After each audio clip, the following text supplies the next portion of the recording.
Channel. তোমরা কেমন আছো? আমি তো খুব ভালো আছি। তো আজকে হচ্ছে বুধবারে ব্লগটা আমি সকালবেলা স্টার্ট করলাম। তো আমার সমস্ত কাজ হয়ে গেছে, চানও হয়ে গেছে, পুজো করে নিয়ে আমি এবার ব্রেকফাস্ট করে নিলাম। নিয়ে তারপর রেডি হয়ে বেরিয়ে গেছি। আজকে আমরা একটা জায়গায় যাব। তো আমি আর আমার বন্ধু দুজন মিলে বেরিয়ে পড়েছি। তো আমাদের এখান থেকে দাসনগর স্টেশনটা কাছে হয়। তো দাসনগর স্টেশনে গিয়ে আমরা ট্রেনে উঠে পড়েছি। ট্রেনের ভিউটা জাস্ট এরকম ছিল, আর সকালের দিকে তো খুব ভালো লাগছিলো ভিউটা। তো আমি একটু ভিডিও করতে করতে তারপর আমরা চলে এসেছি আমাদের গন্তব্যে, মানে আমরা এসেছি দেউলটি। তো দেউলটি স্টেশনে নেমে তারপরে আমরা মেন রোডে চলে আসলাম। টোটো ধরে যেখানে যাবার তাদের একজনদের বাড়ি যাওয়ার ছিল, আমাদের ওনাদের বাড়ি এসেছি, ওনার সাথে আমরা আরেক জায়গায় যাব। তো এখানটা হচ্ছে দেউলটির একটা ইটভাটা। তো ইটভাটার কিছু বাচ্চাদের আজকে আমরা এসেছিলাম একটু কেক আর চকলেট দেওয়ার জন্য। আর আরেকজন যিনি এসেছিলেন আমাদের সাথে, উনি জামা কাপড় দিলেন কিছু। তো তারপর আমরা দেয়া কমপ্লিট করে নেওয়ার পর একটু ইটভাটাটা ঘুরছিলাম। ফার্স্ট এসেছি আমরা, ইটভাটা আর কোনোদিন আসিনি। তো কেন ইট একটু দেখছিলাম। এখানে অনেক বাচ্চা, অনেক মানুষ, মানে বাচ্চা বেশি বলতে গেলে, আর অনেকেই থাকে, মিনিমাম 200-250 কাছাকাছি মানুষ এখানে থাকে। আর প্রত্যেকটা বাচ্চাই মানে খুবই খারাপ অবস্থা দেখে যেটা মনে হলো, মানে ওরা খেতে পায় না সেরকমভাবেই। আর আমাদের ভেবেছিলাম যে এই ক্রিসমাসের আগের দিনকে বাচ্চাদের একটু কেক আর চকলেট দেওয়ার ইচ্ছা হয়েছিল। তো আমাদের জানাশোনা দেউলটিতে আগে আমরা অনেকবারই গেছি। তো এটা অনেক দিন পর আবার গেলাম। অন্যান্য জায়গায় তো যাই। যারা তোমরা আমার ভিডিও দেখো তারা তো সবাই জানো আমাদের একটা গ্রুপ আছে। তো সেই গ্রুপ থেকে সবাই মিলে যাই। তো আজকে আমি আর ও এসেছি, এটা আমাদের পার্সোনালি ইচ্ছা হয়েছে, তো আমরা দুজনে দিচ্ছি। গ্রুপে সেরকম কেউ তাই আজকে আসেনি। আমাদের আরও একটা প্রজেক্ট হবে, আমাদের সামনে গ্রুপের ফাউন্ডেশন ডে আছে। তো নেক্সট আরেকটা প্রজেক্ট হবে, তখন আমাদের গ্রুপের সবাইকে তোমরা দেখতে পাবে। তখন আমরা এখানেই আসবো কি অন্য জায়গাতেও যেতে পারি, ঠিক নেই। তো সামান্য কিছুই জিনিস, তো এটা পেয়ে মানে এই সামান্য জিনিসটা পেয়ে এরা অনেক খুশি। মানে এরা তো কিছুই সেরকম পায় না বলতে গেলে, যা দেওয়া হয় তাতেই এরা খুশি হয়। ওই একটা কেক আর দুটো লজেন্সে এরা অনেক খুশি হয়ে গেছে, আর খুব খুশি মনেই আমাদের থেকে নিয়েছে। আর আমাদের কিছু পুরনো জামা কাপড়ও ছিল আমাদের কাছে, আমরা কালেক্ট করেছিলাম সবার থেকে, তো সেইগুলো আমরা দিয়ে এসেছিলাম।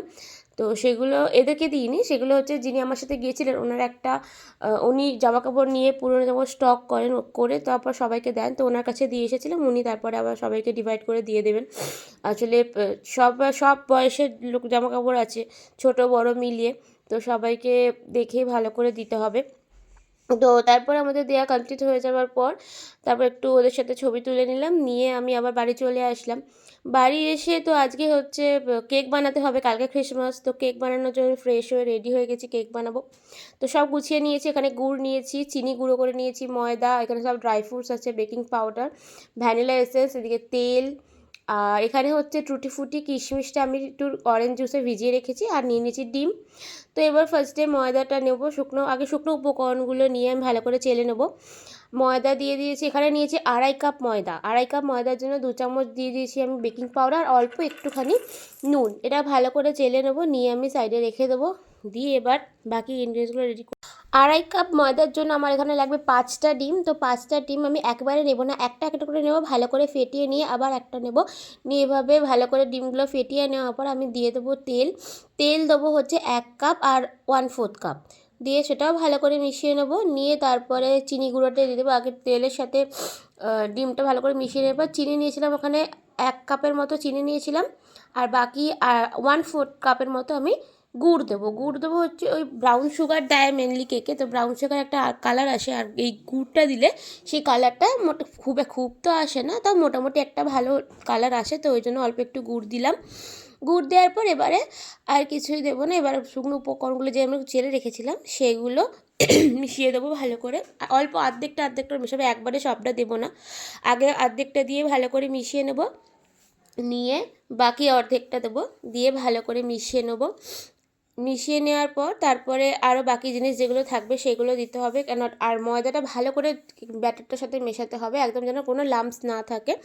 ভালো করে মিশিয়ে নেওয়ার পর এবারে যে আমি টুটি ফুটিটা ভিজিয়ে রেখেছিলাম, টুটি ফুটি আর কিশমিশ অরেঞ্জ জুসে ভিজিয়ে রেখেছিলাম, সেটা দিয়ে দেবো। দিয়ে সেটাকেও ভালো করে মিশিয়ে নেব। তারপর আমি দিয়ে দেবো হচ্ছে কাজু বাদাম আর আমন্ড বাদাম, সেগুলোর মধ্যে একটু গুঁড়ো ময়দা মিশিয়ে তারপরে দেবো, তাহলে সেগুলো একদম নিচে চলে যাবে না, কেকের সমস্ত কেকটার মধ্যেই ভালোভাবে আমি যখন কেকটা কাটবো পরে তখন সমস্ত কেকটার মধ্যেই পাবো। আর যদি শুকনো উপকরণ না দেওয়া হয় তাহলে এই ড্রাই ফ্রুটসগুলো নিচের দিকে চলে যায় পুরো। তো তারপরে দিয়ে দিলাম ভ্যানিলা এসেন্স, দিয়ে ভালো করে মিশিয়ে নেওয়ার পর এবার আমি কেক টিনগুলো রেডি করে নেব। তো আগে ফার্স্টে আমি কেক টিনের মধ্যে অল্প একটু তেল দিয়ে দেবো, দিয়ে তেলটা ভালো করে টিনের মধ্যে মাখিয়ে নিয়ে বেকিং পেপার দিয়ে পেতে দিলাম, দিয়ে তার উপর একটু তেল ব্রাশ করে দেবো, দিয়ে এবার ব্যাটারটার মধ্যে দিয়ে দেবো। দুটো কেক হয়েছে, একটা বড় একটা ছোট। আমি ফার্স্ট বসিয়ে দিলাম। ফার্স্টে ডেচকিটা নিয়েছিলাম, কিন্তু ডেচকিটার মধ্যে হচ্ছিল না বলে আমি একটা বড় কড়া আবার নিলাম।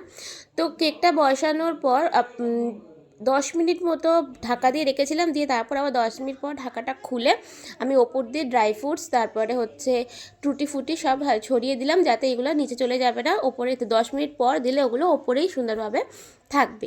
তো কেকগুলো বসিয়ে দেওয়ার পর আরেকটা কেক আমি রেডি করে নিয়েছি, রেখে দিয়েছি ওটা। তারপর এখানে ময়দা বলে ময়দাটা রেডি করে নিলাম। আর একটা কেক দেখো হয়ে গেছে, ছোটোটা ওটা নামিয়ে নিয়েছি। আর এখানে রাতে আমাদের আজকে হচ্ছিলো সোয়াবিনের তরকারি, তো সোয়াবিন এখানে জলে ভিজিয়ে রেখেছে নুন দিয়ে, আর এখানে আলুটা ভাজা বসিয়ে দিয়েছি। তো তারপর এখানে ময়দা আমার মাখা হয়ে গেছে, লেচি করে রেখে দিয়েছি। আর ছানাটা মা অনেকক্ষণ আগেই মা করে ফেলেছে, মা করে রেখে দিয়েছে। তো তারপর আমি দেখলাম আমার বড় কেকটা মোটামুটি হয়ে গেছে, আরও একটু হবে, আমি খানিকক্ষণ রেখে দেবো। তো তারপর নামিয়ে নিলাম, দেখছি ওপরটা কি সুন্দর কালার এসছে, আমি ওই জন্যই খানিকক্ষণ রেখে দিয়েছিলাম ওপরটা একটু হালকা কালার আসবে বলে। দুটো কেকই আমার মোটামুটি হয়ে গেছে। তো এবার আমি কেকগুলো মোল্ড থেকে বার করে নেওয়ার পর দেখো কেকগুলো খুব নরম হয়েছে, পরে একটু তোমাদের কেটে আমি দেখাবো আবার। তো তারপরে আমি আরেকটা কেক বসিয়ে দিয়েছি, ওই কেকটা হতে সময় লাগবে। তো এই কেক আমার কেকের রেসিপিটা কেমন লাগলো আমাকে কমেন্ট করে তোমরা সবাই জানিও। আর তারপরে যে আমি আরেকটা কেক করেছিলাম, ওই কেকটা করেছিলাম গোল। তো ওই কেকটাই আমি তোমাদেরকে কেটে দেখাবো। চলো, এটা মোল্ড এটা সারা রাত আমি রেখে দিয়েছিলাম, এটা আর মোল্ড থেকে বার করিনি। তো চলো মোল্ড থেকে বার করে নিয়ে তোমাদের কেটে দেখাই। তো দেখতেই পাচ্ছ ভেতরটা খুব সুন্দর টেক্সচার এসেছে, আর আমি হাত দিয়ে প্রেস করে দেখিয়ে দিচ্ছি, খুব সুন্দর স্পঞ্জি হয়েছে কেকটা। তো তোমরা আর ভিডিওটা ভালো লাগলে লাইক শেয়ার সাবস্ক্রাইব করতে ভুলো না। And thanks for watching.